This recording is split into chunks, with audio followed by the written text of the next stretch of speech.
마가복음 1장 2절로 8절까지 우리 여러분 교독하겠습니다. 선지자 이사야의 글에 보라, 내가 내 사자를 네 앞에 보내노니 그가 네 길을 준비하리라. 광야에 외치는 자의 소리가 있어 이르되 너희는 주의 길을 준비하라. 그의 오실 길을 곧게 하라. 기록된 것과 같이 세례 요한이 광야에 이르러 죄 사함을 받게 하는 회개의 세례를 전파하니 온 유대 지방과 예루살렘 사람이 다 나아가 자기 죄를 자복하고 요단강에서 그에게 세례를 받더라. 요한은 낙타털 옷을 입고 허리에 가죽띠를 띠고 메뚜기와 석청을 먹더라. 그가 전파하여 이르되 나보다 능력 많으신 이가 내 뒤에 오시나니 나는 굽혀 그의 신발끈을 풀기도 감당하지 못하겠노라. 다 같이 나는 너희에게 물로 세례를 베풀었거니와 그는 너희에게 성령으로 세례를 베푸시리라. 아멘.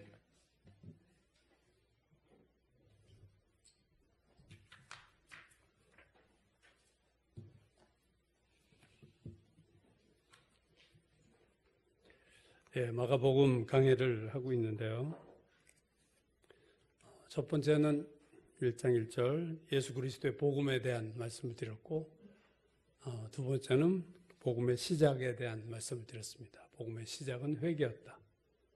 굿뉴스가 나에게 되려면 내가 회개해야만 그것이 나에게 진정한 좋은 소식이 되지, 내가 회개하지 않으면 그것은 나에게 굿뉴스가 되지 못한다. 그 말씀을 드렸죠. 오늘은 이제 세 번째 시간인데 세례 요한의 초점을 맞추려고 합니다. 세례 요한이라는 인물에 대해서.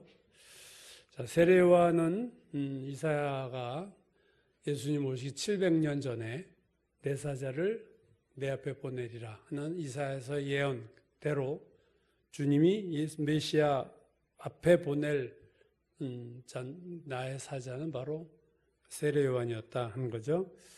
그래서 오늘 본문 5절 보시면 온 유대 지방과 예루살렘 사람, 그러니까 세례를 받은 사람이, 요한에게 세례를 받은 사람이 5절을 보시면 온 유다 지방, 그러니까 유다 지방 예루살렘 사람들이 세례를 받았다 하고 있는데, 마태복음은 예루살렘과 온 유다와 요단강 사방 이렇게 얘기하고 있어요. 요단강이 추가됐죠.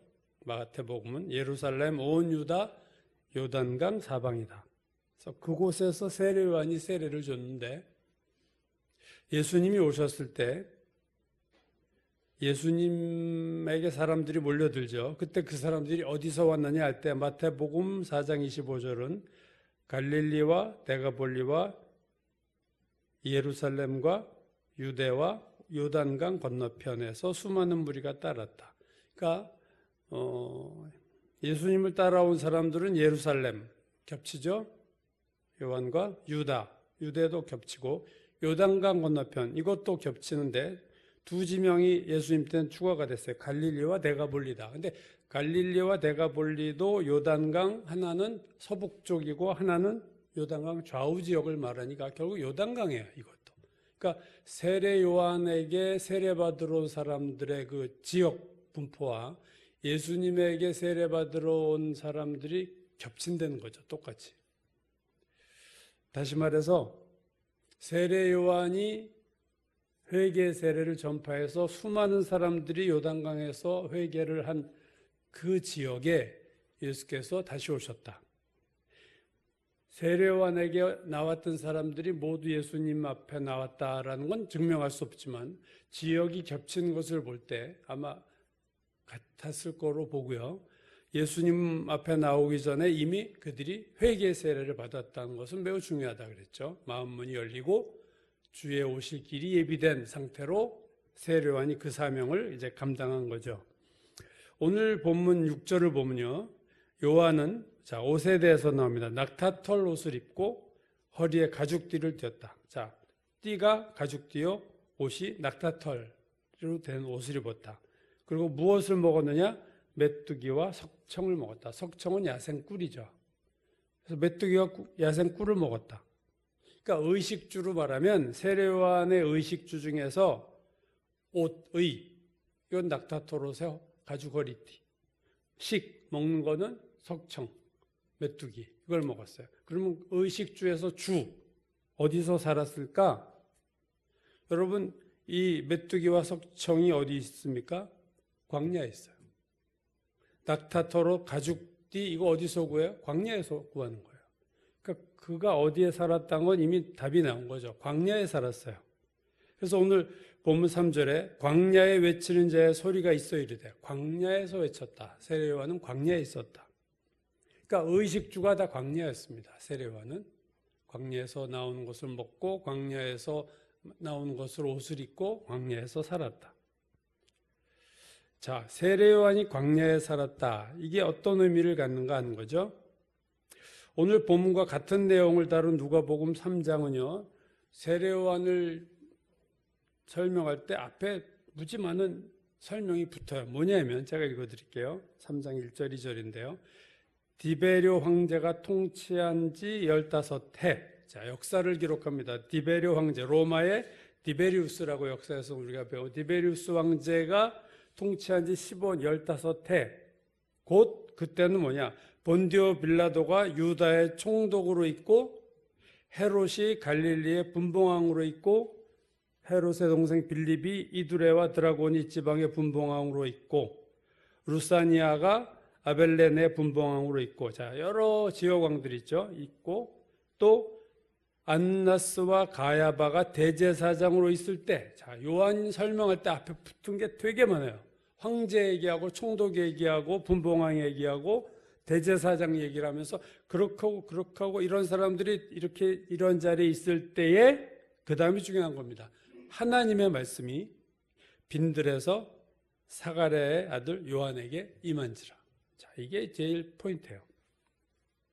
그러니까 누가는 상당히 어떤 의사죠. 아주 기록하는 게 역사가 나온 어떤 그런 체계적인 기록인데 그냥 세례요한을 얘기하지 않고 그 시대 연대와 당대 권력자들을 다 얘기하고 있습니다. 황제를 얘기하고 있고 황제 즉위 15년 총독 빌라도 분봉왕 누구 헤롯을 비롯한 동생들 나오고 대제사장이 또 누구였느냐? 안나스와 가야바였다. 그래서 다 소개하고 제일 마지막에 세례요한을 얘기해요. 여러분 세례요한이 덜 중에서 끝에다 놓은 게 아니죠. 앞에 나오는 사람들은 대단한 인물들이지만 하나님이 그들을 다 건너뛰으셨어요. 건너뛰어서 황제에게 임한 게 아니라 하나님 말씀이 총독에게 임한 게 아니라 심지어 대제사장에게 임한 것도 아니라 하나님의 말씀이 빈들의 광야에 있는 세례요한에게 임했다. 놀라운 사건이죠. 하나님이 세상 권력자들을 다 제끼고 다 뛰어넘어서 훌륭한 역사적인 인물들을 제끼고 빈들에 있는 세례요한에게 하나님 말씀이 임했다. 그러니까 역사의 주인공은 세계 역사의 주인공은 앞에 나온 사람들이에요. 로마 황제, 총독, 분봉왕, 대제사장이 그 시대에 특히 이스라엘의 어떤 흐름을 주도하던 인물들이었지만 하나님 말씀은 빈들에 있던 요한에게 임했다. 앞에 나온 사람들은 뭡니까? 다 엑스트라예요. 하나님 보실 때 세상에서는 쟁쟁한 인물들이지만 하나님 볼 때는 다 엑스트라고 그러한 사람들이 있을 때에 그들이 아니라 세례요한에게 하나님 말씀이 임했다. 그는 낙타옷을 입고 메뚜기와 석청을 먹고 가죽 허리띠를 띠고 광야에서 살았다. 저는 이게 어떤 한 사건을 얘기하는 거지만 하나님의 일하시는 방식이라고 생각합니다. 하나님이 누구와 함께 일하느냐 할 때 권력 가진 자에게 종교 대제사장, 요즘은 대형교회 목사 같은 것을 그보다 훨씬 이상의 사람들 그들을 통해서 역사하지 않고 하나님이 누구와 함께 일하시느냐, 하나님이 일을 시키는 사람이 누구냐, 하나님이 일하시는 방식이 뭐냐는 것을 그 말씀이 보여주는 거죠. 세례요한이 왕궁에 있었다면 하나님의 사자가 될 수 있었을까? 앞에 나온 인물들은 전부 왕궁에 있고 대제사장은 예루살렘 성전에 있었어요. 아주 화려한 곳에 있었던 인물을 하나님이 다 패스하셨다. 그래서 마태복음 11장 7절에 보면 예수께서 세례요한에 대해서 직접 하신 말씀입니다. 너희가 무엇을 보러 광야에 나갔냐? 자, 광야. 세례요한이 광야에 있어요. 무엇을 보려고 광야에 나갔느냐? 바람에 흔들리는 갈대냐? 그러면 너희가 무엇을 보려고 나갔더냐? 부드러운 옷 입은 사람이냐? 그들은 왕궁에 있다. 자, 장소가 나오죠? 너희가 왜 광야에 갔냐? 세상적으로 삐까번쩍한 사람들은 다 왕궁에 있다. 성경이 광야라는 표현을 쓸 때 광야라는 표현이 성경에 많이 나오죠. 두 가지 의미가 있어요. 하나는 고난의 삶입니다. 광야하면 고난의 삶이에요. 그래서 신명기 8장 2절 하나님께서 40년 동안 내게 광야 길을 걷게 하신 것을 기억하라. 고난의 광야. 이땐 고난이죠. 이는 너를 낮추시며 너를 시험하사 내 마음이 어떤지 그 명령을 지키는지 안 지키는지 알려 하심이라. 그러니까 고난의 광야에서 하나님이 의도하신 것은 겸손하게 하시고 사람을 그곳에서 말씀에 순종하는 훈련을 지키시는 것이 광야입니다. 근데 또 다른 의미의 광야가 있어요. 오늘 본문의 광야인데 그건 뭐냐면 광야는 뭐냐? 사람이 없는 곳, 바쁨이 없는 삶, 아주 심플 라이프, 단순한 삶, 그리고 하나님을 만나는 곳, 그게 광야입니다. 하나님의 말씀이 빈들에서 사가랴의 아들 요한에게 임했다. 광야에서 하나님 말씀이 임한 장소입니다. 빈들에서 거기에 있는 요한에게 임했다. 요한을 빼버리면 누구를 집어넣어도 이건 될 수 있는 거예요. 빈들에서 하나님 말씀이 빈들에 있는 아무개에게 임했다. 그렇죠? 이 빈들이라는 이 개역개정 번역이 참 기가 막힌 번역인데 사실은 그 오늘 2절, 3장 2절에 빈들에서 임한 그 2절 뒤에 3장 4절은요 똑같은 헬라어인데 광야라고 번역을 했어요. 이 개역개정이 참 재밌어요. 이거 보면 똑같은 헬라어 단어를 앞에 2절 앞에서는 빈들, 바로 다음에서는 광야 이렇게 번역을 했어요. 빈들이라는 말이 더 우리에게 다가오는 말이죠. 텅 빈 들, 아무도 없는 들, 혼자 있는 곳. 헨리 나우엔이라고 아마 이분 돌아가셨죠. 그 유명한 영성에 대한 책을 많이 쓰신 분이 초창기 책의 영적 발돋움 이런 책 우리말로 번역이 됐어요. 영적 발돋움이란 영어에서 reaching out, reach out, 영적으로 이렇게 이제 살아나는 거죠. 그 책에서 외로움과 고독을 분리하고 있어요. 이건 다른 거다. 외로움과 고독은 다르다. 외로움을 영어에서 loneliness라고 그러고 고독은 solitude. 그러니까 우리가 옛날에 팝송 솔리터리맨 우리 시대 그런 노래가 있었어. 고독한 남자. 솔리터리맨. 그 솔리터리가 고독한인데 그거의 명상이 솔리튜드가 고독이란 단어예요. 여러분 외로움과 고독이 다른 것 같으세요? 외로움, 고독. 그 언어를 이 두 단어를 같이 쓰는 경우가 대부분입니다. 근데 이거 어원을 찾아 들어가 보면요 달라요. 뭐냐면 이 외로움, 그러니까 loneliness는 부정적인 의미에서의 혼자 있는 거예요. 그러니까 어쩔 수 없이 내가 누구에게 따돌림이 되고 왕따 당해서 혼자 있다. 그건 외로움이에요. loneliness입니다. 근데 고독은 좀 달라요. 고독은요 자발적인 선택인 경우가 많아요. 스스로 선택해서 이건 긍정적인 의미예요. 그러니까 외로움은 부정적인 의미로, loneliness는 부정적인 의미로 쓰이고 고독이라는 솔리튜드는 긍정적인 의미로 쓰입니다. 그러니까 전혀 다른 거죠. 그래서 나우엔이 뭐라고 얘기하냐면은 외로움의 광야에서 고독의 그걸 정원이라고 불렀어요. 가든. 고독의 정원으로 바꾸는 것이 영적 삶의 기초다. 전 되게 공감하는 표현인데 영적 삶의 기초가 뭐냐? 외로워져요. 자, 영적으로 성장하는 사람들 보면요. 먼저 외로움이 옵니다. loneliness가 와요. 근데 그것을 무엇로 바꾸냐면 고독으로 바꿔서 혼자 있는 그 외로움의 시간을 하나님을 만나는데 그것으로 전환이 되는 것이 영적 성장의 출발이다. 이걸 못하면 영적 성장이 안 된다는 거죠. 그러니까 외로움의 광야에 처음에 던져지죠. 근데 그 광야를 피하고 사람들 많은 대로 바로 나가지 않고 대개 사람들은 외로우면 못 참고 뭔가를 해요. 누굴 만나고 술 한잔하고 대화하고 수다 떨고 어디 여행 다니고 사람 들어오고 정화되면 혼자 컴퓨터 게임이라도 합니다. 근데 그렇게 가지 않고 그 외로움을 하나님을 찾는 것으로 리치아웃, 손을 이렇게 쭉 뻗으면 거기에서 영적 성장이 일어난다. 이건 되게 중요한 의미를 갖죠. 하나님이 우리를 외로움의 광야로 내모실 때가 있어요. 모세도 사람 쳐 죽인 걸로 인해서 미디안 광야에서 40년이 있잖아요. 양치면서. 로네니스로 갔다가 거기서 가시떨기 불 붙는 곳에서 하나님을 만납니다. 자, 이게 이제 고독 속에서 하나님을 붙잡게 되는 사건으로 모세의 일생에 완전히 전환점이 되죠. 가시떨기 불꽃은 그가 이제 지도자로 세워지는 거죠. 40년 동안의 그 광야에서 혼자 있었던 외로움의 광야에서 모세는 놀라운 영적인 지도자로 거듭나게 되는 겁니다. 오늘 찬송 아까 불렀죠. 거친 세상에서 실패하거든. 외로움. 그 손 못자국 만져라.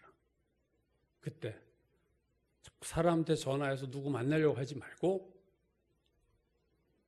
주님 손에 있는 못자국을 만져라. 내가 어둠 속을 걸어갈 때에 그 손 못자국 만져라. 어둠 속을 걸어갈 때. 거친 세상에서 실패할 때 다 사람들이 떨어져요. 사업 잘 될 때 몰려들던 사람들이 내가 실패하면 나 혼자 남습니다. 욥도 부인도 떠났어요. 그죠? 차라리 하나님 저주하고 죽어라 너. 그러고 떠났어요. 다 떠났어요. 참 힘든 시간인데 하나님이 우리가 세상만 쫓아다닐 때는 너 나와 좀 만나자 할 때 우리를 광야로 몰아갈 때가 있죠. 그때 그것을 세상적인 방법으로 탈출하려고 하지 마시고 그때 하나님께로 나가면 문제가 해결되고 여러분 영적으로 놀라운 발전과 성숙으로 들어가는 계기가 되는 겁니다. 그걸 잘 활용하셔야 돼요. 고난, 외로움, 고독, 외로움 뭐 이런 것들을 잘 활용하셔야 된다 하는 거죠. 빈들은 말 그대로 사람 없는 곳, 혼자 있는 곳. 그래서 여러분 빈들이 나의 하나님이 어떤 그 광야로 몰지 않으셨을 때 내가 정상적인 생활을 잘하고 있을 때 잘하셔야 돼요. 내가 그때 세상으로 가면 나에게 광야가 옵니다. 그렇기 때문에 내가 혼자 정상적인 삶을 할 때 뭘 잘하셔야 되냐면요. 여러분이 혼자 있는 시간을 잡고 하나님과 있는 시간을 인위적으로 만드셔야 돼요. 여러분 왜 기도원을 가세요? 그렇게 만드는 거예요. 내가 세상 정신없이 세상 쫓아 살다가 좀 스탑시켜야겠다 할 때 기도원을 가고 새벽에 나와서 기도하고 하나님과의 혼자 있는 시간, 이 시간을 내가 정상적일 때 잘 해야 우리에게 불필요한 고난이 오지 않는다. 전 그렇게 생각하는 거죠. 내가 하나님 잊어버리고 세상에서 세상 좋다고 막 살아가면 어느 순간 정말로 이 광야로 하나님 나를 모세요. 나를 위해서 하시는 거지만 어쨌든 광야로 갑니다. 그 광야가 그렇게 하나님이 광야를 마련하시기 전에 내가 광야를 만드는 거죠. 기도할 때 너희는 골방에 가서 기도하라. 그죠? 예수께서 골방이 뭐예요? 혼자 있는 거예요. 기도는 항상 혼자 있는 겁니다. 물론 집단 중보 기도도 있고 연합 기도도 있지만 기도의 본질은 혼자 있는 거예요. 그리고 혼자 하나님을 만나는 겁니다. 아까 우리 임 목사님 먼 길을 가려면 둘이 가라. 주님 with Jesus. 주님과 함께. 사실은 혼자 있는 게 아니죠. 주님이 계신데 우리가 그분을 못 보고 혼자 있다고 생각하고 외롭고 힘들어 하는데 그러지 말고 주님을 붙잡으면 그것은 영적인 발돋움을 일어나는 놀라운 생명의 시간이 된다 하는 거죠. 여러분의 하루를 보세요. 여러분이 혼자 하나님과 있는 시간이 하루 중에 여러분이 있습니까? 이건 되게 중요한 건데 처음 예수 믿을 때 괜찮은데 이제 예수를 오래 믿었는데도 기도가 영 얕고 오늘 찬양해 주신 권사님도 기도에 대한 찬양을 하셨는데 기도가 깊이 들어가지 못하고 기도 생활이 내 삶에 별로 없고 늘 그냥 바쁘게 살고 주일날 예배드리고 뭐 이 정도의 신앙에서는요 영적으로 몇십 년이 지나도 발전이 없습니다. 그죠? 오늘 이 누가가 로마 황제, 유다 총독, 분봉왕이 사는 곳은 다 화려한 곳이잖아요. 되게 바쁜 곳이에요. 바쁘고 화려한 곳에 있는 자들에게 하나님의 말씀이 임하지 않고 빈들에 있는 요한에게 임했다. 여러분, 하나님의 일을 하는 것, 대제사장에게도 임하지 않아서 대제사장이 뭐랍니까? 하나님의 일을 해요. 제사를 드리고. 여러분, 하나님의 일을 하는 것과 하나님을 만나는 것은 별개예요. 하나님의 일은 열심히 하는데 하나님을 만나지 못할 수가 얼마든지 있는 거죠. 바리새인도 그렇고 다 성경 매일 읽고 딸딸딸 걸어다니는 성경책 소리를 들었어도 그들과 하나님의 만남이 거의 없었다. 목사도 바쁘죠. 교회가 커지면 목사님이 더 바빠집니다. 그럼 기도 어디서 시간을 줄이려고 그래요? 기도에서 시간을 자꾸 줄이려고 그래요. 사람 만날 사람이 많아지니까. 해야 될 일이 많으니까. 그게 영적으로 위기입니다. 저도 이제 은퇴를 하지만 은퇴하는 목사들이 혼자 있는 게 힘든 거예요. 저는 혼자 있는 법을 배워야 된다고 생각하는 사람이에요. 혼자 은퇴해서 혼자 있는 걸 참지 못하고 늘 내가 설교했고 내가 늘 사람들과 어울렸는데 갑자기 설교도 안 하고 찾아오는 사람도 없을 때 그걸 대부분 힘들어하지만 저는 혼자서 그 외로움을 고독으로 바꿀 수 있는 하나님과의 만남의 시간으로 바꿀 수 있는 좋은 찬스인데 그걸 사람들이 세상적인 방법으로 자꾸 해소하고 외롭고 힘들다고 하는 거니까 본인도 어떤 힘들고 주변 사람도 힘들게 되는 거죠. 많은 일, 많은 사람.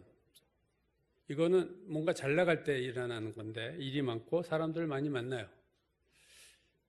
근데 하나님을 놓치고 혼자 하나님과 있는 시간이 없어질 때 그건 영적으로 위기입니다. 점점점 영적으로 다운되게 돼 있어요. 자, 이제 오늘 1장 그 다음 절인 1장 7절 8절은 이제 세례 요한이 하는 말씀이죠. 보시면 그가 전파에 이르되 세례 요한이 하는 말이에요. 나보다 능력 많으신 이가 내 뒤에 오시나니 나는 굽혀 그의 신발끈을 풀기도 감당하지 못하겠노라. 나는 너희에게 물로 세례를 베풀었거니와 그는 너희에게 성령으로 세례를 베푸시리라. 이 마가복음의 특징은 간결함에 있어요. 그냥 이 말씀을 딱 했지만 요한복음 보면은요, 세례 요한이 이 말을 한 배경이 나옵니다. 왜 갑자기 이 말을 툭 던졌을까 할 때 요한복음을 보면요, 바리새인들이 제사장과 레위인들을 세례 요한에게 보냅니다. 그래서 물어봐요. 너 누구냐 도대체? 막 세례 주고 이러는데 요단강에서 너 네 마음대로 이렇게 세례를 주는데 네가 누구이기에 감히 세례를 막 주냐? 하고 이렇게 질문을 합니다. 너 그리스도냐? 아니다. 그러면 엘리야냐? 나 아니야. 너 선지자냐? 아니다. 그들이 또 물어요. 그러면 뭐냐? 너희 누구냐? 내가 바리새인에게 가서 뭐라고 얘기해야 되겠느냐? 지금 나를 보냈는데 제사장과 레위인들이 지금 세례요한 앞에서 하는 말이에요.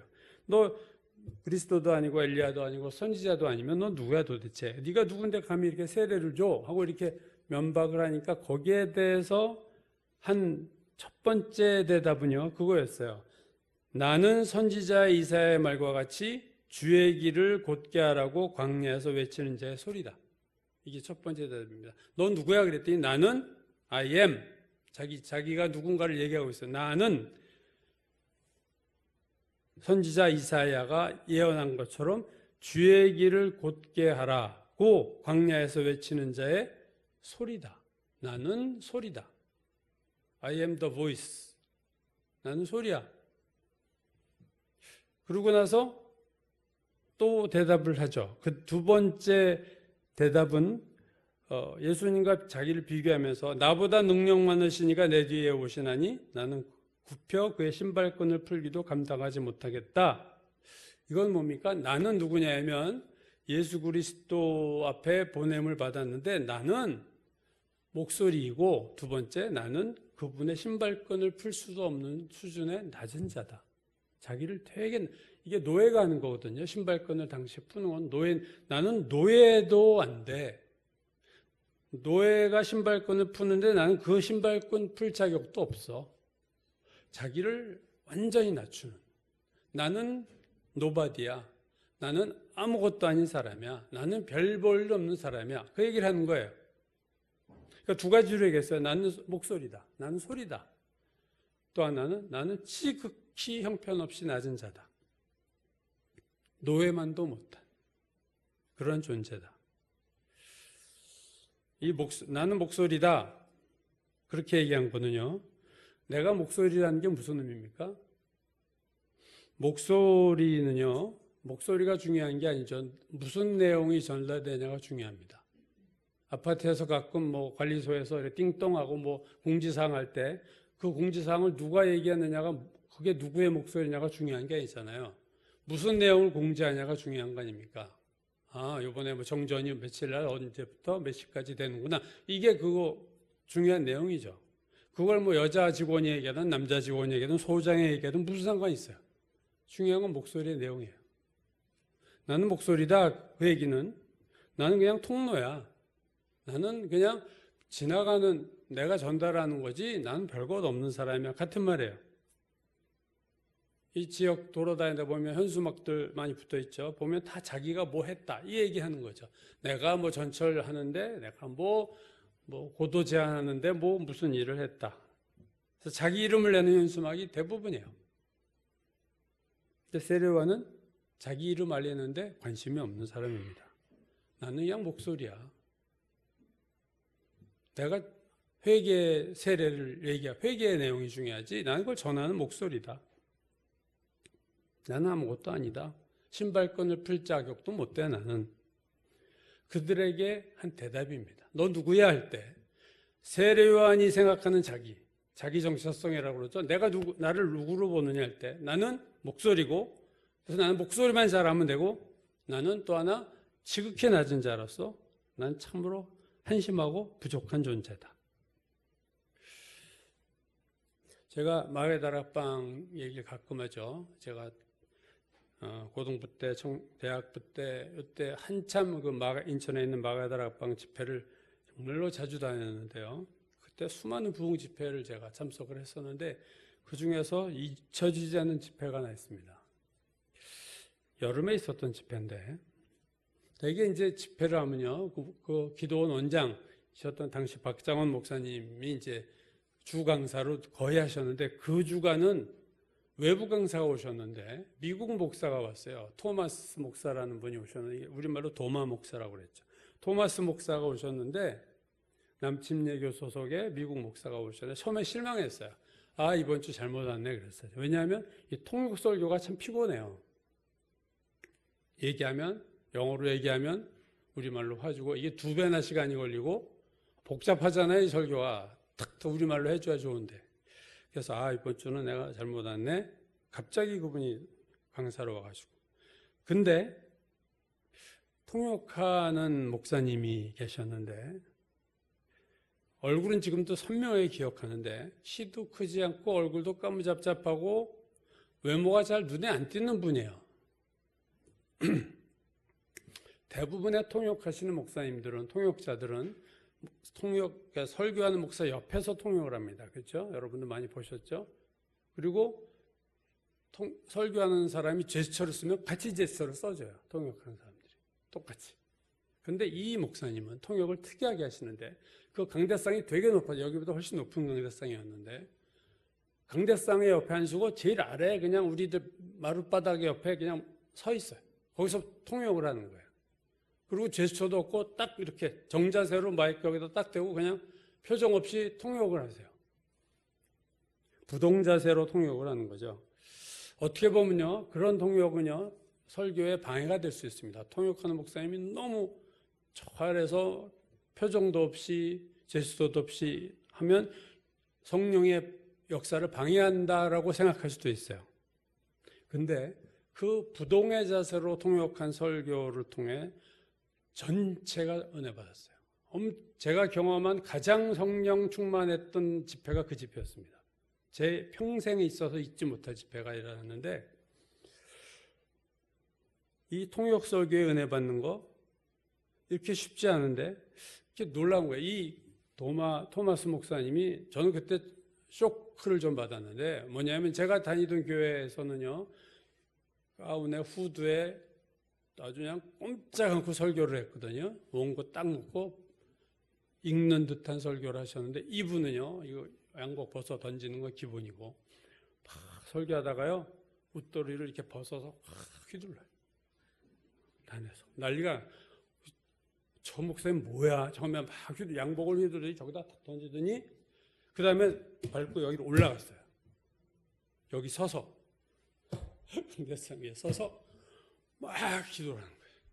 근데 그게 묘하죠. 거슬리게 전혀 안 보이고 저뿐 아니라 모든 사람들이 막 성령의 역사가 나타나는데 놀라웠어요. 이분도 자기를 성령이 절제가 안 된 것 같아요. 제가 볼 땐 여기로 올라가서 난 여기 올라가서 이 양복 휘두르는 거 완전히 이단이죠.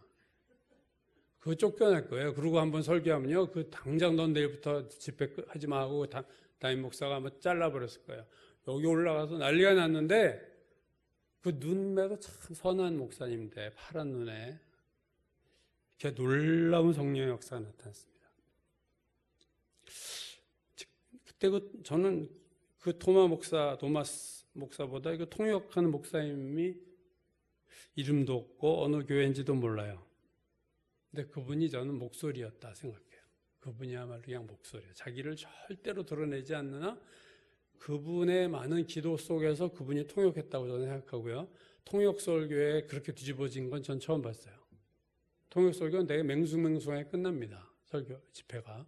근데 그분은 박장 목사님 때보다 더 난리가 났어요. 그냥 뭐 기도가 막 터지는데 저도 기도가 터지고 지금 이게 성령 충만이구나. 제가 처음 경험했던 집회가 그 집회였는데 그 덕분은 토마스 목사에게도 있지만 그 통역하는 목사님 흔적도 자기를 나타내지 않고 지금 어느 교회 목사님인지도 모르는 그분을 통해서 은혜를 받았습니다. 여러분, 세례요한이 요단강에서 세례를 주는데 사람들이 점점 줄어들죠. 점점 교회로 말하면 교인들이 줄어들어서 이제 문 닫을 지경이 됐고, 근데 예수님 저쪽에는 사람들이 좀 계속 몰려들어서 요한의 제자들이 걱정하잖아요. 이거 큰일 났습니다. 선생님, 다 사람들이 저리로 갑니다. 그랬더니 유명한 대답을 세례요한이 했죠. 신부를 취하는 자는 신랑이나 서서 신랑의 음성을 듣는 친구가 크게 기뻐하나니 나는 이러한 기쁨으로 충만하다. 난 너무 기쁨이 차고 넘쳐. 예수님이 잘 되는 게 너무너무 기뻐. 그는 흥하여야 하겠고 나는 쇠하여야 하리라. must. 이건 뭐예요? 당연히 이렇게 돼야 된다는 거예요. 하나님의 섭리에 의해서는 예수님이 잘 되고 자기는 소개하고 이제 끝나야죠. 무대 퇴장을 해야 되니까 이렇게 돼야만 된다. 하나님의 뜻에 대해서 자기가 쪼그라드는데 그것을 기뻐하고 충만하게 기쁨이 넘친다. 이게 목소리로 자기를 인식하는 사람만이 할 수 있는 대답입니다, 여러분. 자기를 조금이라도 자기 이름을 내려고 했던 사람은요, 이때 시험 드는 거죠. 내 이름이 이제 잊혀져 가는 거에 대해서. 그러나 나는 기쁨이 충만하고 예수는 흥하여야겠고 나는 쇠하여야만 된다. 빌립보서 보면은요, 사도 바울이 이 옥중서신이죠. 감옥에 갇혔어요.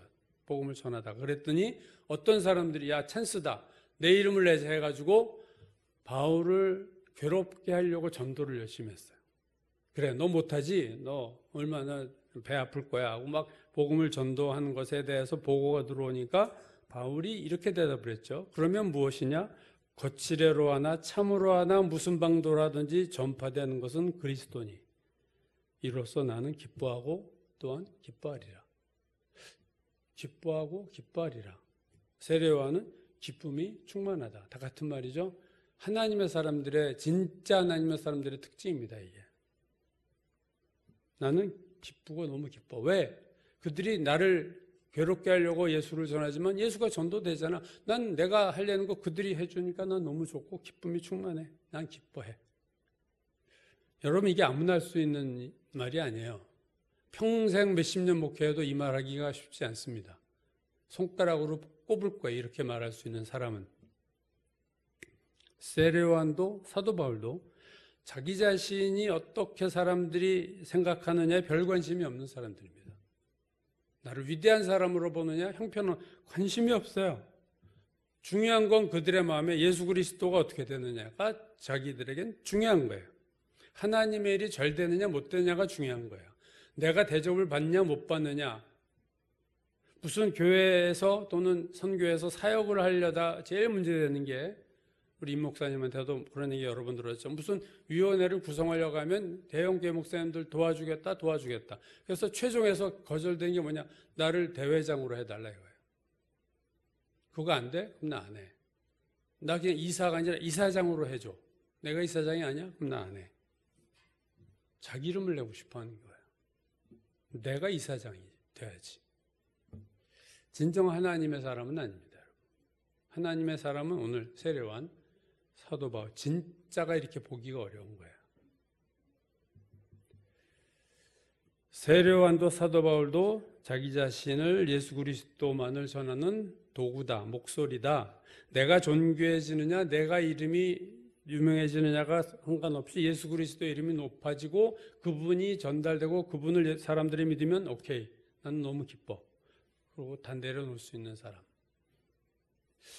이게 사소한 어떤 큰 주의 일을 하지 않아도 우리의 삶에서, 교회에서도 여러분 자기 이름을 높이려고 얼마나 애를 씁니까? 제가 있던 박정 목사님 교회에서 은사자들이 되게 많았어요. 뭐 저 빼고 다 방언하시니까. 근데 거기서 이제 예언 은사 받은 분들이 몇 명이 나오다 보니까 무슨 문제가 생기냐면 파벌이 생기더라고요. A 권사님한테 예언받는 성도들 한 그룹, B 권사님한테 기도받는 또 한 그룹. 누가 더 파워 있냐?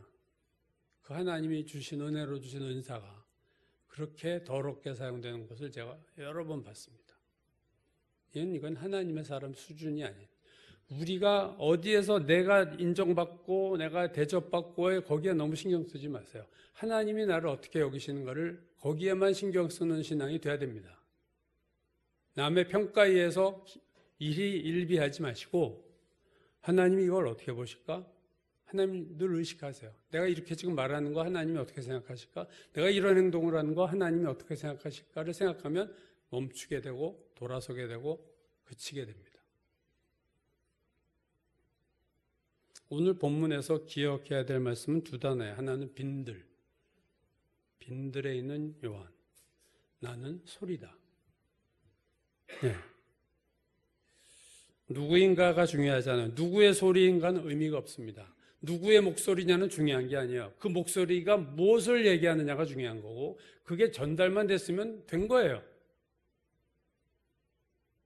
그리고 빈들에 있는 훈련이 돼야 돼요. 여러분 혼자 있고 외로워서 못 참겠어 막 뛰쳐나가지 말고 하나님, 이때 하나님을 잡을 수 있는 좋은 기회죠. 아무도 날 찾아오지 않을 때 하나님 만날 수 있는 좋은 기회예요. 여러 사람 찾아올 때 하나님 만나기 어려워요. 바쁘죠. 그 사람들 만나려고. 하나님이 나를 만나고 싶어서 사람들 다 물린 거예요. 너 나 좀 나오고 만나자.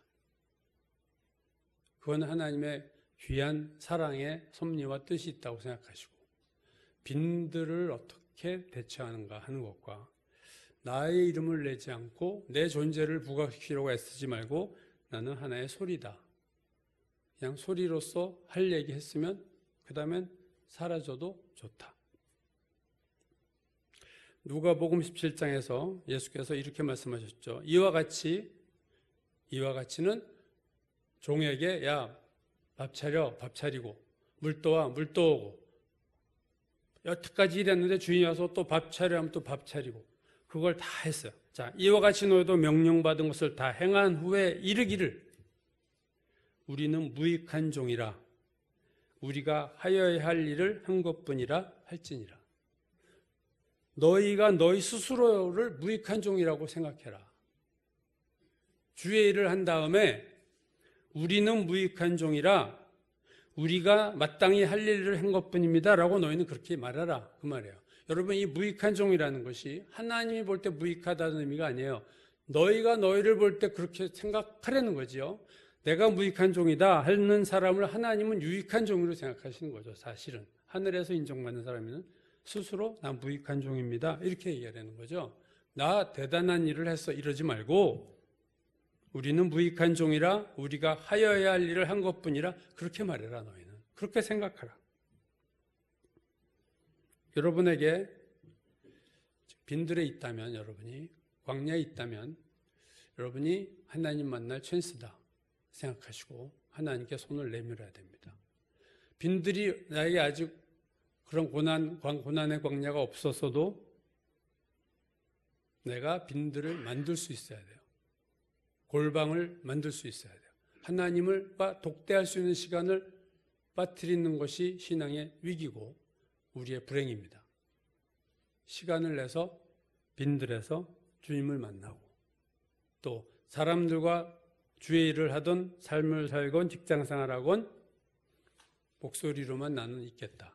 내가 누구인가 어떤 대접을 받는가 신경 쓰지 않고 목소리로서 주님이 원하는 것들을 전하는 도구가 되는 것으로 충분합니다라고 생각할 수 있는 그런 생각의 전환이 우리 안에서 일어나야 될 줄로 믿습니다.